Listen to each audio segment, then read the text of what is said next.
이 시간에 우리 하나님 말씀 보는 시간 갖겠는데요. 오늘은 마가복음 5장 1절에서 20절까지 말씀입니다. 저랑 한 절씩 교독을 하시겠습니다. 예수께서 바다 건너편 거라사인의 지방에 이르러 배에서 나오심에 곧 더러운 귀신 들린 사람이 무덤 사이에서 나와 예수를 만나니라. 그 사람은 무덤 사이에 거처하는데 이제는 아무도 그를 쇠사슬로도 맬 수 없게 되었으니 이는 여러 번 고랑과 쇠사슬에 매었어도 쇠사슬을 끊고 고랑을 깨뜨렸음이라. 그리하여 아무도 그를 제어할 힘이 없는지라. 밤낮 무덤 사이에서나 산에서나 늘 소리 지르며 돌로 자기의 몸을 해치고 있었더라. 그가 멀리서 예수를 보고 달려와 절하며 큰 소리로 부르짖어 이르되 지극히 높으신 하나님의 아들 예수여, 나와 당신이 무슨 상관이 있나이까? 원하건대 하나님 앞에 맹세하고 나를 괴롭히지 마옵소서 하니 이는 예수께서 이미 그에게 이르시기를 더러운 귀신아 그 사람에게서 나오라 하셨습니다. 이에 물으시되 내 이름이 무엇이냐? 이르되 내 이름은 군대니 우리가 많은 민이다 하고 자기를 그 지방에서 내보내지 마시기를 간구하더니 마침 거기 돼지의 큰 떼가 산 곁에서 먹고 있는지라. 이에 간구하여 이르되 우리를 돼지에게로 보내어 들어가게 하소서 하니 허락하신대 더러운 귀신들이 나와서 돼지에게로 들어가매 거의 2,000마리 되는 떼가 바다를 향하여 비탈로 내리다라 바다에서 몰사하거늘 치던 자들이 도망하여 읍내와 여러 마을에 말하니 사람들이 어떻게 되었는지를 보러 와서 예수께 이르러 그 귀신 들렸던 자 곧 군대 귀신 집혔던 자가 옷을 입고 정신이 온전하여 앉은 것을 보고 두려워하더라. 이에 귀신 들렸던 자가 당한 것과 돼지의 일을 본 자들이 그들에게 알리매 그들이 예수께 그 지방에서 떠나시기를 간구하더라.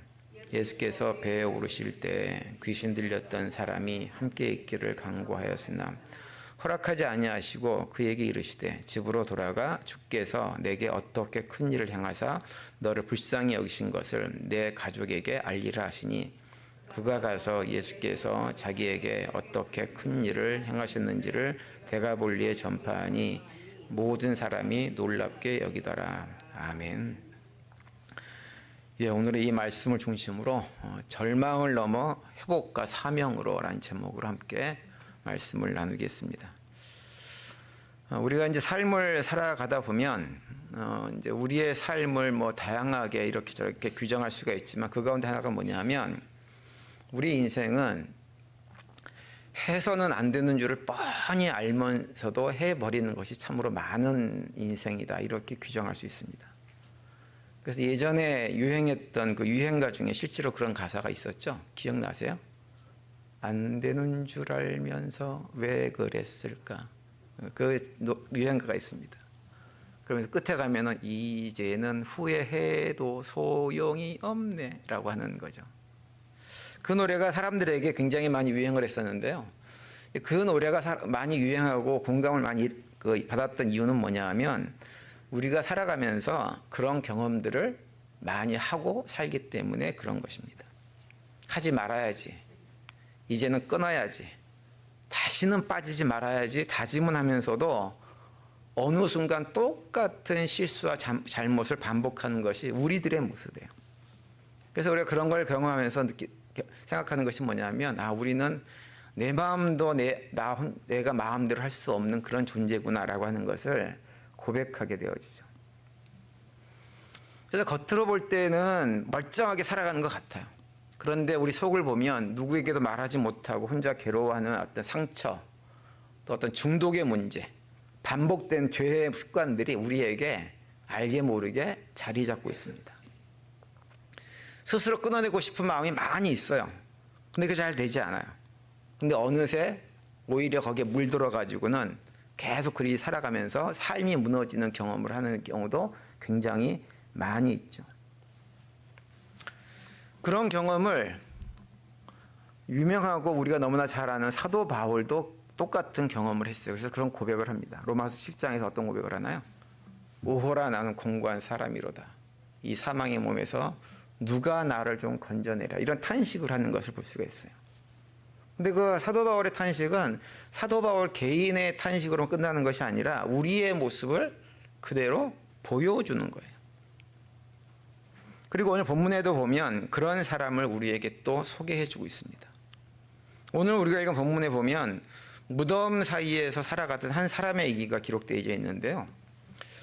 이제 오늘 본문을 우리가 읽으면서 많은 분들이 어떤 생각을 하냐면 그 사람 속에 무슨 대단한 악령이 들어가 있어가지고 고치지 못할 정신병이라도 걸린 미친 사람이다라는 생각을 많이 합니다.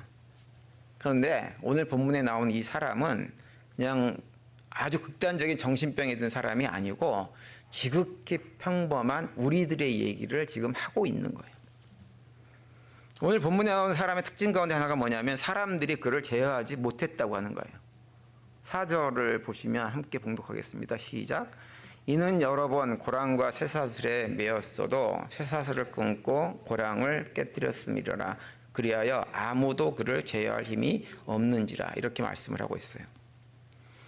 이 말씀은 어떤 의미냐면 사람들이 그와 관계를 함에 있어가지고 그가 하도 고집을 피우고 주장하려고 억지를 부리는데 그걸 어떻게 통제가 안 되는 거예요. 그래서 그 사람은 그냥 자기가 마음먹은 대로 자기 욕심대로 막 살아가는데도 그러면서 사람들에게 해를 끼치는데도 그걸 어떻게 통제를 못하는 것입니다. 근데 가만히 생각을 해보세요. 그 사람의 모습이 우리의 모습 아닌가요? 사실 우리들도 아무에게도 제어당하지 않습니다. 난 누구에게 제어당하는 것을 괜찮게 생각한다고 생각하시는 분들이 혹시 계세요? 손 들어보세요.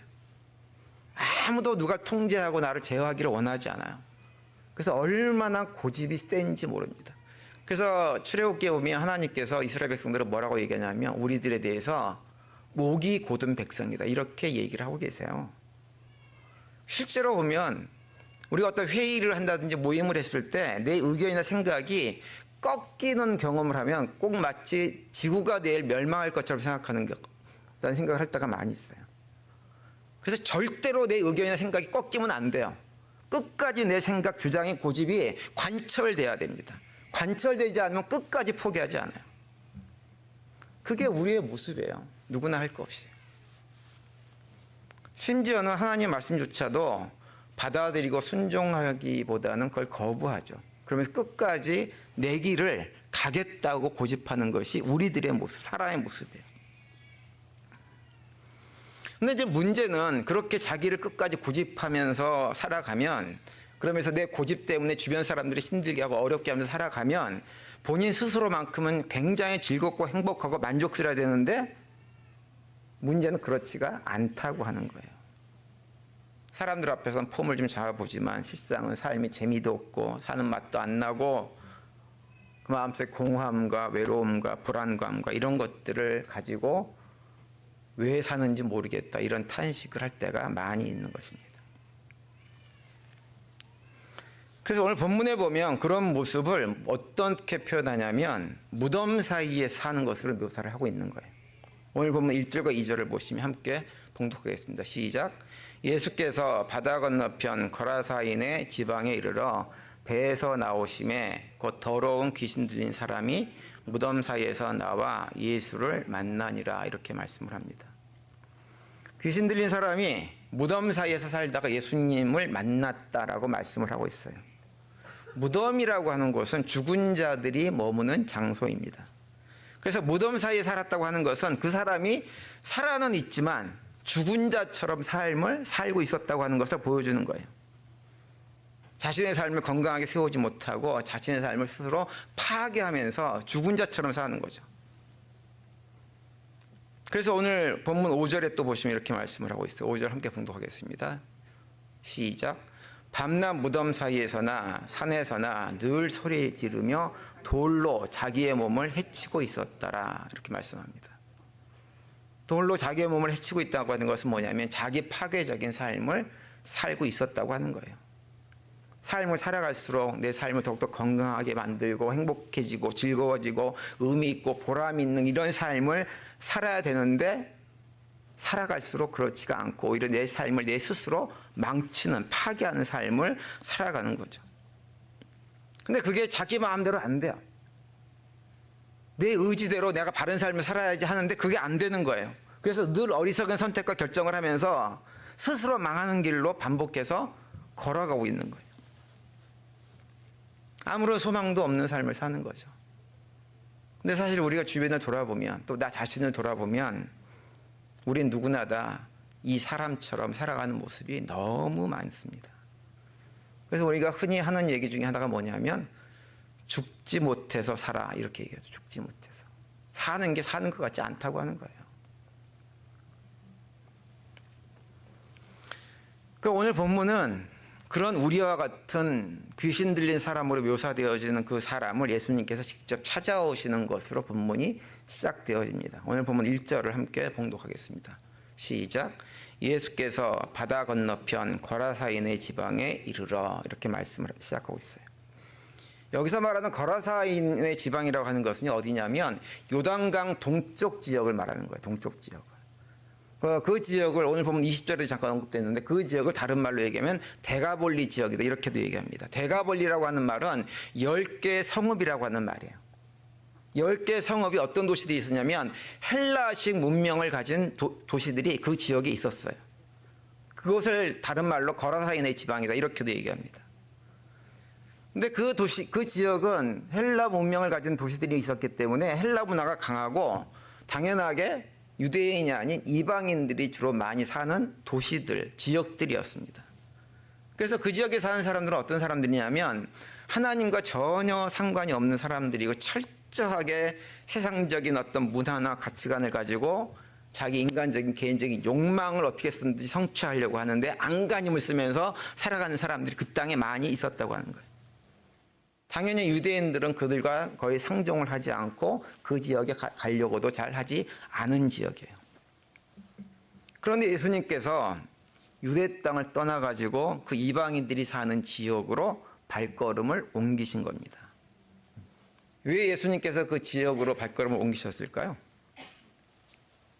두말할 것도 없이 예수님이 살아있지만 사는 것이 아닌 죽은 자처럼 살아가는 사람들의 삶을 고쳐주기 위해서 그곳으로 발걸음을 옮기신 거예요. 우리가 여기서 기억해야 될 것은 뭐냐면 우리 예수님은 한 사람의 삶을 회복시키기 위해서라면 어떠한 경계도 넘어오시는 분이라는 사실입니다. 예수님은 그런 분이세요. 그래서 이걸 대표적으로 우리에게 보여주는 것이 뭐예요? 성육신 사건이에요. 높고 높은 보좌 위에 계셔야 될 하나님이신 예수님께서 낮고 천한 우리 인간의 육신을 입고 이 세상에 직접 오신 일입니다. 넘을 수 없는 경계를 넘어서 이 세상에 오셨어요. 우리가 그것을 늘 기억하고 살아야 됩니다. 그래서 그 넘을 수 없는 경계를 넘어오셨다고 하는 것은 뭐냐면 어떤 의미냐면 우리가 어떠한 처지 형편 가운데 떨어진다고 해도 우리 하나님이신 예수님은 우리를 결코 외면하지 않으시는 분이라고 하는 거예요. 언제든지 경계를 넘어서 우리에게 다가오신 분이 누구냐? 예수님이라고 하는 거죠. 그러면서 우리를 치료하고 회복시켜 주시는 분이세요. 우리가 이 사실을 기본적으로 늘 마음에 품고 살아야 됩니다. 그래서 우리의 삶이 살아도 사는 것 같지 않은 죽지 못해 사는 우리의 삶이 변화되고 싶다고 한다면 우리가 해야 될 것은 무엇이냐면 어떤 경계라도 넘어서 우리에게 다가오시는 그 예수님을 우리가 만나야 됩니다. 만나야 무슨 길이 있는 거예요. 그러면 삶이 변화되어지고 의미 없는 삶에서 의미 있는 삶으로 바뀌게 되어집니다. 우울하고 불평이 가득했던 마음이 기쁨과 감사와 즐거움으로 채워지는 삶으로 바뀌어질 수가 있는 거예요. 오늘 본문에 나오는 더러운 귀신에 붙들려 살아갔던 사람 얘기는 그것을 우리들에게 지금 말씀을 해주고 있는 것입니다. 그런데 이제 오늘 본문 7절에 보시면 또 이렇게 말씀을 하고 있어요. 함께 봉독하겠습니다. 시작. 큰 소리로 부르짖어 이르되 지극히 높으신 하나님의 아들 예수여 나와 당신이 무슨 상관이 있나이까 원하건대 하나님 앞에 맹세하고 나를 괴롭히지 마옵소서 하니라고 말씀합니다. 귀신 들렸던 사람이 예수님 앞에 나와가지고 예수님이 자기를 만나러 오셨는데 나와가지고 뭐라 그러냐면 하나님 앞에서 맹세까지 하면서 예수님 나를 제발 좀 괴롭게 하지 마세요라고 욕을 하고 있는 거예요. 그게 뭐냐면 예수님을 대면하는 그 일이 본인에게는 너무나 괴로운 일이라고 고백을 하고 있는 거예요. 여러분 우리도 예수님을 대면하고 예수님이 일하셔서 우리 삶이 변화되는 일이 생기면 굉장히 즐겁고 행복하고 막 그럴 것 같으시죠? 근데 그렇지가 않습니다. 그렇지가 않아요. 괴로운 일이 될 가능성이 훨씬 더 많이 있어요. 왜 그런가요? 우리 인간이란 존재는, 우리 사람은요, 자기가 부정되는 것을 결코 원하지 않기 때문에 그래요. 아무도 자기를 부정하고 싶어 하지 않습니다. 본인이 아무리 잘못된 길을 걸어가도 어떻게 하냐면 그 잘못된 길을 걸어가는 것을 자기 합리화를 하지 내가 잘못된 길을 걸어간다, 돌이켜야 되겠다라고 생각하는 경우가 별로 없어요. 그래서 자기 부정은 참 힘들고 어려운 일입니다. 그런데 우리가 예수님을 만나서 삶이 변화되어지고 살아있지만 산 것 같지 않은 삶에서 정말 살아가는 참 생명을 누리고 살아가려면 우리가 기본적으로 해야 될 것은 무엇이냐? 자기를 부정해야 되는 거예요. 예수 믿기 전에 내가 정말 중요하게 생각해서 생명처럼 가지고 있었던 것들을 포기해야 되는 어려움을 경험하게 되어져요. 세속적인 가치관, 삶의 태도가 하나님의 나라의 것으로 바뀌지 않으면 안 되는 것을 직면하게 되어지는 거예요. 그런데 그것이 굉장히 괴로운 일입니다. 오늘 본문에 나오는 귀신 들린 사람이 그 상황 속에 직면해 있는 거예요. 그런데 중요한 것은 뭐냐면 이 귀신 들린 사람이 그것이 굉장히 괴로운, 예수님을 대면하는 일이 굉장히 괴롭고 힘든 일인데 괴롭다고 하는 이유로 예수님을 보고 피하거나 도망치지 않았다고 하는 거예요. 그것이 중요한 거예요. 오히려 예수님 앞에 달려 나와가지고 절을 했다고 기록합니다. 그래서 오늘 본문 6절에 보시면 그가 멀리서 예수님을 보자마자 화들짝 놀라서 도망간 게 아니라 어떻게 했냐면 예수님을 보고 달려와서 그 앞에 절을 했다라고 말씀을 해주고 있어요. 그것이 이 사람의 삶의 변화의 출발점이 됐어요. 그리고 마침내 이 사람이 삶이 완전히 바뀌는 것을 경험하게 되었습니다. 그래서 오늘 본문 15절에 보시면 우리 함께 봉독하겠습니다. 시작. 예수께 이르러 그 귀신 들렸던 자, 곧 군대 귀신 집혔던 자가 옷을 입고 정신이 온전하여 앉은 것을 보고 두려워하더라. 이렇게 말씀합니다. 여기서 예수께 이르렀다고 하는 것은 누가 이른 거냐면 동네 사람들이 우르르 몰려왔어요. 예수님께 몰려왔는데 그 예수님 옆에 누가 있느냐? 귀신 들려가지고 그냥 온갖 괴로운 삶을 살고 자기만 괴로운 게 아니라 주변 사람들도 다 괴롭게 했던 그 사람이 정신이 온전해져 가지고 있는 것을 사람들이 다 묵도했다고 하는 거죠. 그래서 우리가 삶이 변화되길 원한다고 하면요, 기도해야 됩니다. 어떤 기도를 해야 되냐면 주님 나를 좀 만나주세요. 예수님을 만나야 돼요. 예수님을 만나면요, 우리 하나님을 만나면 모든 것이 다 그것으로 끝입니다. 다른 게 다 필요가 없어요. 내 안에 아무리 심한 고통이 있고 괴로움이 있고 원한이 있고 미움이 있고 불평이 있고 막 모든 것들이 무너질 것 같은 그런 상황 속에서 하나님을 만나면 만나는 순간 그 모든 것이 눈 녹듯 녹아버리게 되어집니다. 저는 그 경험을 21살 때 했어요. 21살 때.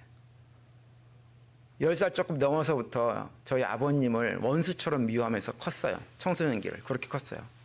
대부분 남자들이 그런 경험들이 있습니다. 아버지에 대한 원망들이 있어요.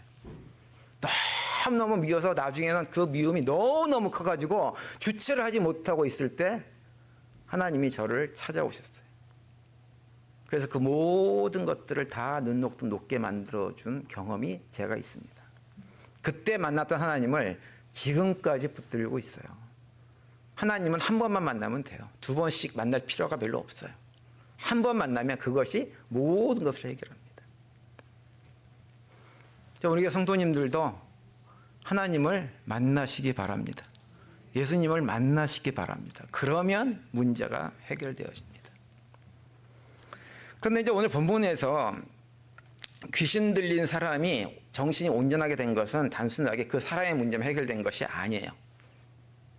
그 동네 모든 사람의 문제가 해결된 거예요. 왜냐? 그 한 사람이 귀신 들려 있는 것으로 인해 가지고 그동안에 온 동네 사람들이 다 견딜 수 없는 고통 가운데 처해 있기 때문에 그래요. 그래서 오늘 보면 3절과 4절에 보면 동네 사람들이 그 사람을 어찌해 보려고 애썼지만 어찌하지 못했다고 기록을 합니다. 3절 4절 함께 봉독하겠습니다. 시작. 그 사람은 무덤 사이에 거처하는데 이제는 아무도 그를 쇠사슬로 맬 수 없게 되었으니 이는 여러 번 고랑과 쇠사슬에 매었어도 쇠사슬을 끊고 고랑을 깨뜨렸음이라. 그리하여 아무도 그를 제어할 힘이 없는지라. 이렇게 말씀을 합니다. 오죽했으면 사람들이 그를 고랑과 쇠사슬로 묶어두려고 했을까요? 그 한 사람 때문에 온 동네가 살 수가 없는 거예요. 그런데 예수님께서 그 사람을 고쳐주셨어요. 여러분, 그러면 그 동네 사람들이 해야 될 것이 무엇인가요? 같이 기뻐하고 즐거워하고 그리고 자신들도 예수님을 만나서 예수님으로부터 자신들의 문제를 고침받는 은혜를 경험해야 되는 자세를 취하는 것이 맞지 않나요? 그것이 정상입니다. 그런데 그들은 그렇게 하지 않았어요. 어떻게 했나요? 오히려 예수님에게 예수님 우리 마을을 떠나 주십시오라고 요구합니다. 오늘 보면 17절에 이렇게 얘기해요. 함께 읽겠습니다. 시작. 그들이 예수께 그 지방에서 떠나시기를 강구하더라. 이렇게 기록하고 있어요. 왜 그들이 예수님을 떠나가 달라고 강구를 했을까요? 그 이유는 뭐냐면 예수님께서 그 귀신 들렸던 사람을 치료하는 과정 속에서 자신들이 치던 돼지가 물에 빠져서 몰살하는 일이 벌어졌기 때문에 그런 거예요. 무려 2,000마리의 돼지가 바다에 빠져서 죽어버립니다. 그러니까 상당히 큰 경제적인 손실을 경험한 거예요. 그런데 그 동네 사람들은 예수님이 자신 그 귀신 들린 사람을 고쳐준 것보다는 그 사람으로 인해서 오랫동안 고통당하고 힘들어했던 일을 해결해 줄 그것보다는 무엇에 더 마음이 가 있었냐면 자신들이 치던 돼지를 잃어버린 것이 더 큰 문제로 다가왔어요. 그래서 더 이상 혹시라도 예수님 우리 마을에 있으면 나머지 돼지들도 잃어버릴 수 있다라고 생각을 해가지고 예수님에게 이 동네를 떠나달라고 요구를 한 거예요. 돼지 지키자고 참 생명의 삶을 사는 것을 거부해버린 거죠. 그래서 여기서 우리가 한 가지 알 수 있는 것이 있습니다. 뭐냐 하면 우리 삶이 살아있으나 죽음 같은 삶에서 정말 살아있는 참 생명을 얻고 누리는 삶으로 변화되려면 그냥 되는 것이 아니라고 하는 거예요. 예수님을 만나기만 하는 것으로 되는 것이 아니라고 하는 거예요. 예수님을 만나면 그 순간에 우리는 무엇을 해야 되냐면 예수님을 만나서 우리의 삶이 변화되기 위해서 필요한 합당한 대가를 지불하도록 해야 됩니다. 대가를 지불할 때 삶의 변화도 일어나는 거예요. 오늘 본문에서 예수님이 귀신 들린 사람을 고쳐주시면서 그 사람 안에 있는 귀신들을 돼지떼에 들어가도록 명령합니다. 왜 하필이면 또 돼지일까요? 성경에서 돼지는 아주 부정한 짐승으로 묘사가 되어져요. 그래서 돼지는 무엇을 상징하냐면 하나님의 백성들이 붙들고 살지 말아야 될 더러운 모든 것을 상징하는 것이 돼지입니다.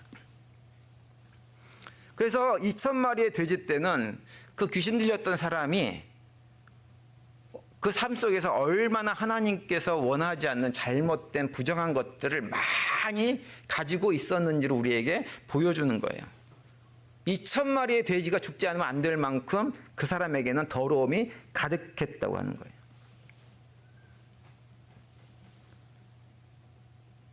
그래서 결국은 그 돼지를 죽이는 걸 대가를 치르게 예수님께서 하심으로 그 사람을 고쳐주십니다.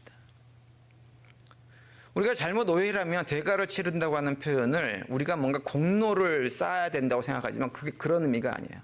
이 공로의 의미가 아니라 버려야 할 것, 하나님 백성으로서 반드시 버려야 될 것을 버리는 것을 말하는 것입니다. 그래서 고린도전서 10장 21절에 보시면 이렇게 우리에게 말씀해 주고 있어요. 함께 읽겠습니다. 시작. 너희가 주의 잔과 귀신의 잔을 겸하여 마시지 못하고 주의 식탁과 귀신의 식탁에 겸하여 참여하지 못하리라. 이렇게 말씀합니다. 거룩한 하나님의 백성이라고 말은 하면서 동시에 돼지와 같은 부정하고 더러운 것들을 그대로 끌어안고 살아갈 수는 없다고 하는 거예요. 그렇기 때문에 내 삶에 있는 부정한 것, 하나님께서 기뻐하지 않는 모습들을 버리는 대가를 지불할 때 우리의 삶이 새롭게 변화될 가능성이 열리는 것입니다. 그래서 또 고린도전서 13장 16절 17절에 보면 이렇게 말씀을 하고 있죠. 함께 읽겠습니다. 시작. 너희는 너희가 하나님의 성전인 것과 하나님의 성령이 너희 안에 계시는 것을 알지 못하느냐. 누구든지 하나님의 성전을 더럽히면 하나님이 그 사람을 멸하시리라. 하나님의 성전은 거룩하니 너희도 그러하니라. 이렇게 말씀을 하고 있어요. 거룩한 하나님의 성전이 더럽고 부정한 것과 함께할 수 없다고 하는 거예요. 그래서 우리가 귀신에 붙들린 삶이 아니라 예수님께 붙들려 삶을 살아가려면 삶을 완전히 방향을 바꾸어야 됩니다. 버릴 것을 버려야 돼요. 하나님 백성으로서 가지고 있지 말아야 될 것, 더러운 것들 내 삶 속에 있다고 한다면, 내 습관 속에 있다고 한다면 그거를 버리려고 해야 돼요. 빛과 어둠이 함께할 수 없는 거예요. 내가 빛 가운데 거한다고 말은 하면서도 실제로는 어두움 가운데 있다고 걸어가면 그 말은 거짓말하는 것이라고 요한일서에서 우리에게 분명하게 말씀을 하고 있어요. 그래서 우리가 스스로 버리지 못하면 하나님께서 강제적으로 버리게 하셔서라도 우리를 하나님의 자녀로 예수님께 붙들린 삶으로 바꿔주시는 것들을 경험하는 분들이 많이 있습니다. 예전에 제가 뉴욕에 있을 때 어떤 한 교회 우리 안수 집사님은 예수를 믿기 전에 많이 가던 데가 어디냐면 여자들이 서비스하는 술집에 가는 것을 삶의 유일한 낙으로 생각했던 분이 계세요. 근데 그분 예수를 믿자마자 거기 가고 싶은 생각이 뚝 끊어져 버렸어요. 그 순간에. 저는 21살에 하나님 만나고요. 그 하나님 만나는 그 순간에 그 다음날 아침부터 아버지에 대한 미움이 완전히 사라졌어요. 완전히. 그 어떤 미움도 존재하지 않습니다. 그러니까 내가 그것 때문에 믿음의 길을 걸어가지 못한다는 걸 아시면 반드시 하나님께서 끊어줘 버리세요. 그걸 끊어주세요. 다만 우리가 그럼에도 불구하고 하나님과의 관계를 멀어지게 하는 것들을 붙들고 계속 있다고 한다면 그 삶은 변화되기가 힘들어집니다. 그 대가를 치러야 돼요. 그래서 예수님께서 귀신들을 돼지떼에 들어가서 바다에 빠져 죽게 만들어 버리신 거예요.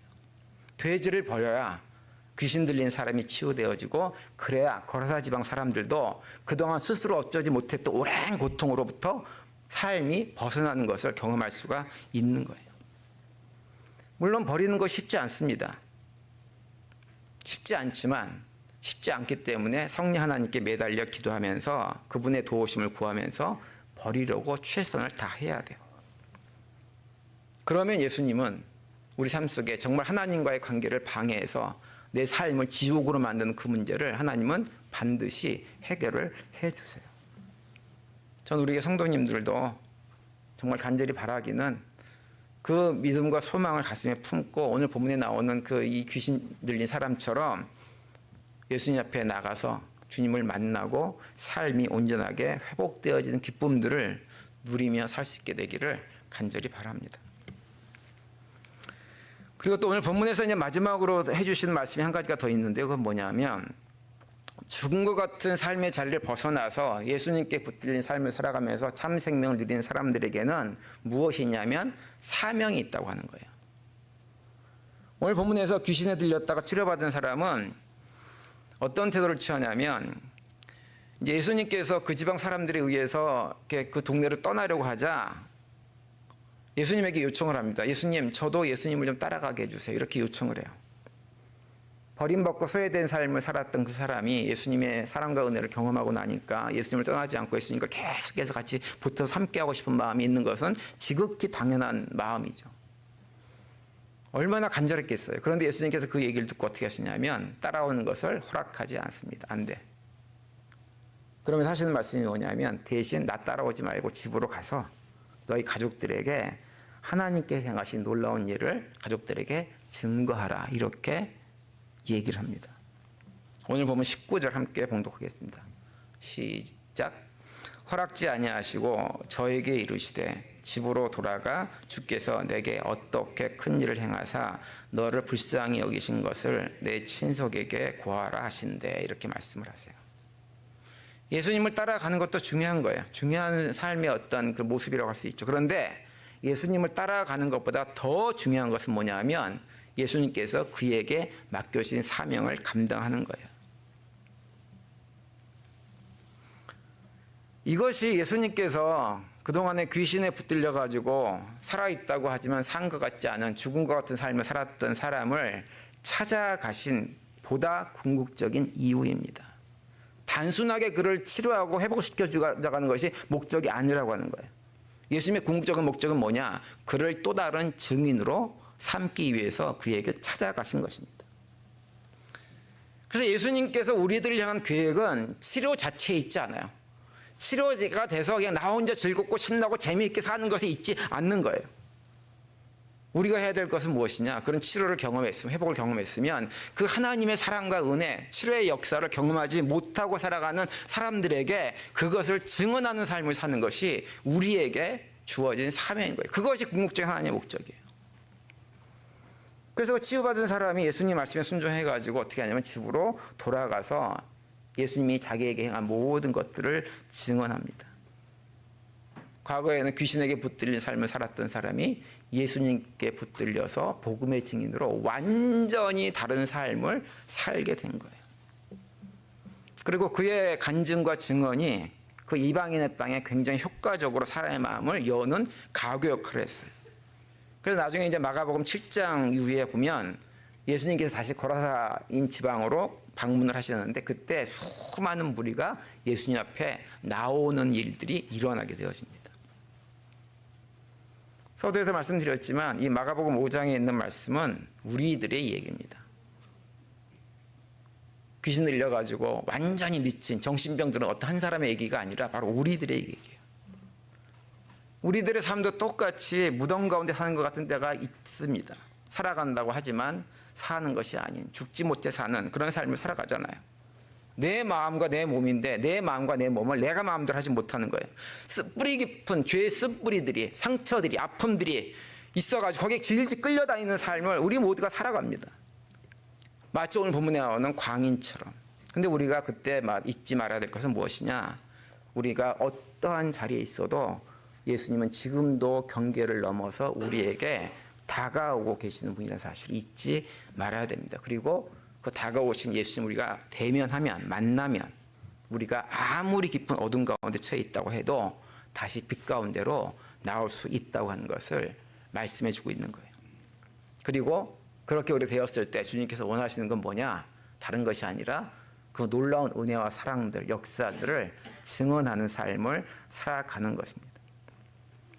그래서 베드로 사도는 베드로전서 2장 9절에서 그 사명을 우리에게 이렇게 선포합니다. 함께 봉독하겠습니다. 시작. 그러나 너희는 택하신 족속이요 왕같은 제사장들이요 거룩한 나라요 그의 소유가 된 백성이니 이는 너희를 어두운 데서 불러내어 그의 기이한 빛에 들어가게 하신 이의 아름다운 덕을 선포하려 하심이라. 아멘. 하나님께서 우리를 하나님의 소유된 백성으로 삼아준 이유, 우리를 변화시키고 새롭게 해서 사는 것이 사는 것 같지 않은 삶으로부터 참 생명을 누리며 살아가게 만드신 이유는 무엇이냐? 우리로 하여금 그 기이한 빛 가운데 거하는 삶으로 우리를 인도하신 하나님의 아름다운 덕을 선전하고 증언하게 하기 위해서 우리를 부르셨다고 하는 거예요. 이 사실을 잊지 않고 믿음의 길을 걸어가는 우리 모두가 될 수 있게 되기를 간절히 바랍니다. 현재 우리 교회 성도님들은 어떤 문제 때문에 절망의 자리, 죽음 같은 자리를 혹시 끌려가고 있습니까? 그런 문제가 있다고 한다면 다시 한번 말씀드립니다. 예수님을 새롭게 과거에 만났을지 몰라도 혹시라도 만났지만 지금은 너무 삶이 괴롭다고 한다면 그 예수님을 새롭게 만나시길 바랍니다. 그리고 치러야 할 대가가 있다고 한다면 치르고 주님의 회복을 경험하고 그 또 다른 은혜들을 나누고 증거하는 증인의 삶을 살아내는 우리 모두가 되시기를 간절히 바랍니다. 이번 한 주간도 그런 고백 가운데 믿음으로 승리하시고 주님께 주시는 참된 승리의 삶, 회복의 삶, 참 생명의 삶을 살아가는 가운데 평강이 넘치는 복된 한 주간이 되시기를 간절히 축원드립니다.